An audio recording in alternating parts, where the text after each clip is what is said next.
अस्सलाम वालेकुम, मैं हूं अल्ताफ़ हुसैन और आप देख रहे हैं रिपेयरिंग हैक्स। दोस्तों, आज की वीडियो में मैं आपको बताऊंगा कि आपका मोबाइल की बैटरी अगर फूल जाए और ख़राब हो जाए तो उस बैटरी को रिप्लेस करने से पहले हमें क्या ज़रूरी काम करना चाहिए, हमें क्या करना चाहिए जिससे हमें दोबारा ये बैटरी ख़राब ना हो जाए।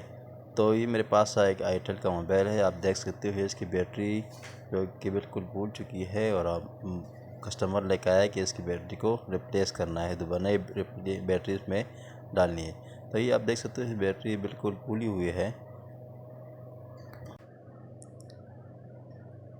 तो ये आप देख सकते हो इसकी बैटरी कितनी फूल चुकी है, आपको नज़र आ रहा होगा आपको वीडियो में।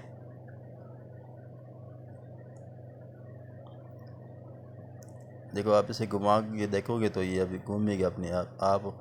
तो अगर ये बैटरी ठीक होती तो ये ऐसा ना करती कभी भी। अगर नई बैटरी अगर आपको किसी शीशे के ऊपर या कोई टेबल के ऊपर रखो, इसको घुमाने की कोशिश करो तो नहीं घूमती।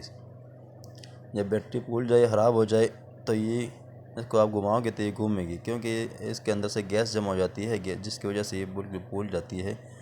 और ये आप देख सकते हो दूसरी बैटरी मेरे पास, नई बैटरी जो हमने इसको दोबारा इसमें डालनी है।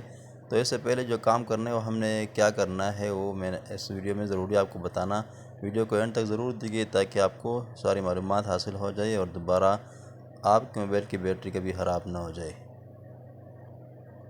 तो आपने देखी नई बैटरी, पूरी हुई बैटरी और नई बैटरी में क्या फ़र्क होता है आपको बिल्कुल मैंने इस वीडियो में दिखा दिया कि ये जब बैटरी फूल जाए तो घूमती रहती है इस तरह, और जो बैटरी ठीक होती है वो नहीं घूमती। उसको आप घुमाने की कोशिश करो तो भी नहीं घूमती। ठीक है, तो इस बैटरी, ये जो बैटरी हमारे पास है ये ठीक भी हो सकती है। इसकी वीडियो मैंने डिस्क्रिप्शन में इसका लिंक दे दूँगा आपको, तो आप उसे वहाँ से देख सकते हो। ठीक है,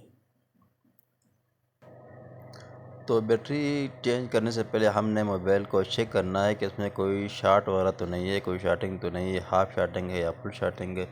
तो फुल शार्टिंग में तो मोबाइल बिल्कुल ऑन नहीं होता, लेकिन ये मोबाइल में हम देखेंगे हाफ शार्टिंग तो नहीं कहीं मोबाइल की। तो अगर मोबाइल में शार्टिंग हो तो ये दोबारा बैटरी हम चेंज करने से कोई फ़ायदा नहीं हमारा, क्योंकि बैटरी दोबारा ख़राब हो सकती है। तो आपने लेना है मल्टीमीटर, और मल्टीमीटर को आपने बजर रेंज पर रख देना है। ठीक है, ये आपको नज़र आ रहा होगा। तो एक आपने इसे मल्टीमीटर को चेक कर देना है पहला। ठीक है, ये काम कर रहा है। तो आपने यहाँ से चेक करना है, एक प्रोब को, एक पॉजिटिव और नेगेटिव दोनों को रख देना है, और आपने देखना है कि इसमें कोई शार्टिंग वगैरह तो नहीं है। ठीक है, तो मल्टीमीटर से चेक किया हमने, तो आपको देखो आपको जो वोल्ट नज़र आया है 265 264 तक इस तरह आ रहे। ठीक है, तो ये शार्टिंग इसमें नहीं है, मोबाइल नॉर्मल है। ठीक है, तो अंदर से हम इसको दोबारा को नज़र आ रहा होगा, दोबारा हम उल्टा करके चेक करते हैं इसमें कितना और कितनी वोल्टेज आ रही है। तो ठीक है, तो मोबाइल बिल्कुल नॉर्मल है।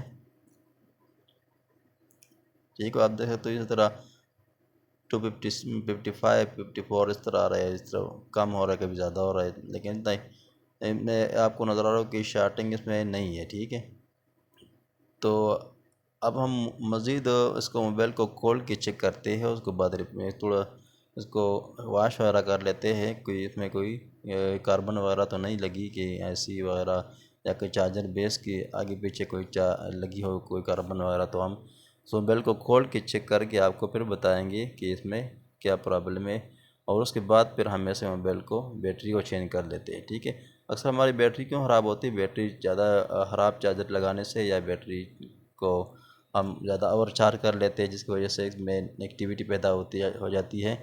तो ये चीज़ें होती है, इसमें बैटरी ख़राब होने की चांस ज़्यादा बढ़ जाते हैं। कम वोल्टेज वाला चार्जर आप लगाते हो, या इससे हैवी चार्जर लगा लेते हो, या बैटरी सारी रात चार्जर पर पड़ी रहती है, तो ये चीज़ें जब आप करोगे तो आपकी बैटरी ज़रूर ख़राब होगी।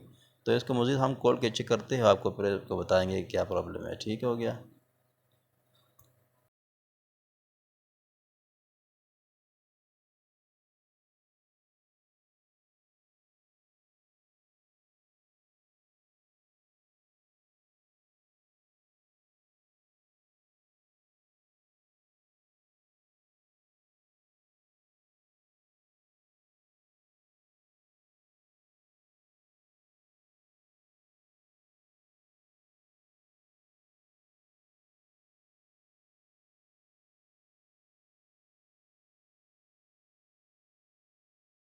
तो आप देख सकते हो कि चार्जर बेस हो जिसके आगे पीछे आपको कार्बन नज़र आ रही होगी, थोड़ी मिट्टी कचरा जमा हो चुका है यहाँ पर।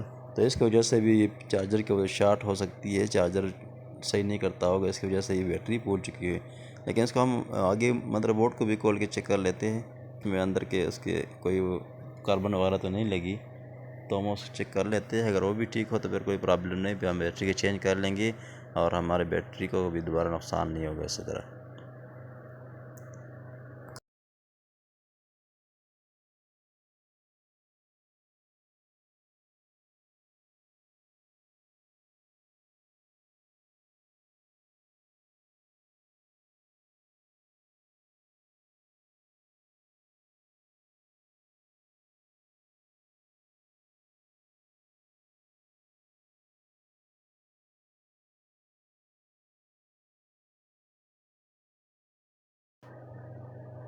तो हमने मोबाइल को मुकम्मल खोल कर चेक कर लिया है, इसमें कोई प्रॉब्लम नहीं है, मोबाइल में कोई शॉर्टिंग नहीं है। तो हम इसको दोबारा बंद कर लेते हैं और बैटरी डाल के ऑन कर लेते हैं। तभी हमें हमारा जो मोबाइल है उसमें कोई प्रॉब्लम नहीं है। मैं इसी तरह हर मोबाइल रिपेयरिंग वाले को चाहिए कि मोबाइल को सबसे पहले बैटरी चेंज करने से पहले मोबाइल को एक बार चेक कर ले, इसमें कोई प्रॉब्लम तो नहीं आ रही, कोई शॉर्टिंग वगैरह तो नहीं आ रही है, कोई भी मसला नहीं होना चाहिए इसमें, क्या ताकि कस्टमर का दोबारा नुकसान ना हो जाए, दोबारा उसकी बैटरी कभी ख़राब ना हो जाए। तो आपने ये सब कुछ देख लिया, आपने सीख लिया होगा कुछ ना कुछ इस वीडियो से। ये अब देखो हमारे पास नहीं बैटरी है, इसमें हम उसको डालेंगे और उसके बाद फिर मोबाइल को ऑन कर लेंगे। तो अभी हमारे बैटरी को कोई प्रॉब्लम नहीं आएगी। बस हमने ये गलती नहीं करनी कि दोबारा कभी भी हैवी चार्जर नहीं लगाना या बिल्कुल लो चार्जर नहीं लगाना या बिल्कुल मोबाइल पे चार्ज लगा कर को रात भर नहीं छोड़ना, ठीक है। तो हमारी बैटरी की टाइमिंग बिल्कुल ठीक रहेगी और मोबाइल को भी नुकसान नहीं होगा और दोबारा कभी बैटरी ख़राब नहीं हो सकती। तो आपने इस वीडियो से क्या सीखा है कमेंट में ज़रूर बताइए, और अगर वीडियो अच्छी लगी हो तो इस वीडियो को लाइक कीजिए और चैनल को सब्सक्राइब नहीं किया तो चैनल को ज़रूर सब्सक्राइब कीजिए ताकि हमारी हर नई आने वाली नोटिफिकेशन आपकी मोबाइल स्क्रीन पर मौजूद हो। वीडियो देखने के लिए शुक्रिया।